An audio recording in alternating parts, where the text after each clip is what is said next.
Ako si Kabubog, dating magbubuti at ngayon ay junk shop owner na. Masipag ako sa pangarap at pangarap ko pang magkaroon ng isang maliit na farm. Kaya samahan niyo ako sa bidyong ito. Ngayong araw nga mga kabubog ay araw ng linggo at nagkakarga ako ng yero.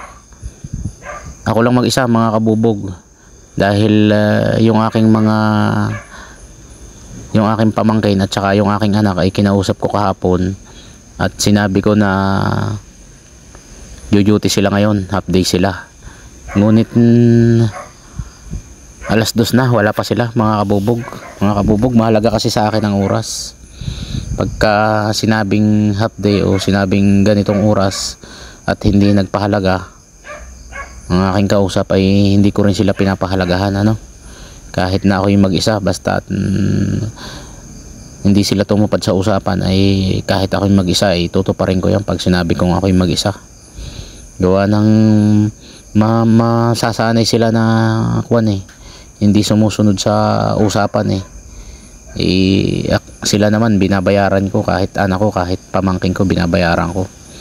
Kaya pag hindi sila nagpahalaga sa oras ay iniiwanan ko na sila, sinusulo ko na lang ang trabaho.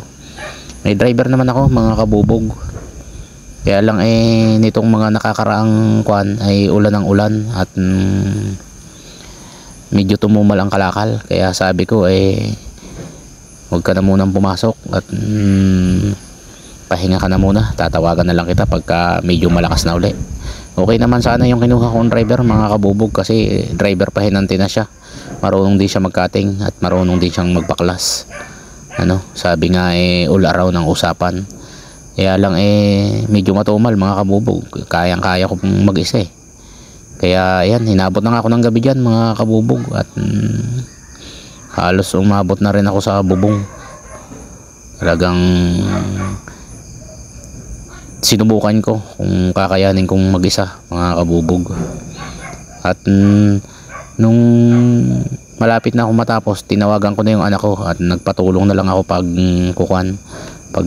tutulda at pag tatali. Itatakbo ko kasi yan mga kabubog mag-isa, so subukan ko rin kung kaya kong itakbong mag-isa, kasi dati maliit lang yung ginagamit ko. Ngayon medyo malaki na yung sasakyan ko, kaya minsan nakakakaba din bumiyahing mag-isa nang walang kasama. Pagka nasiraan ka mahirap, pero susubukan mga kabubog. At yan na nga mga kabubog, inabot na ng alas 9 na yata yan ng gabi at natapos ko rin mga kabubog. Ayan, tinatalian ko na at itatakbo ko yan ng madaling araw. So maraming salamat mga kabubog, tuloy lang tayo para sa pangarap. Maraming salamat sa inyo.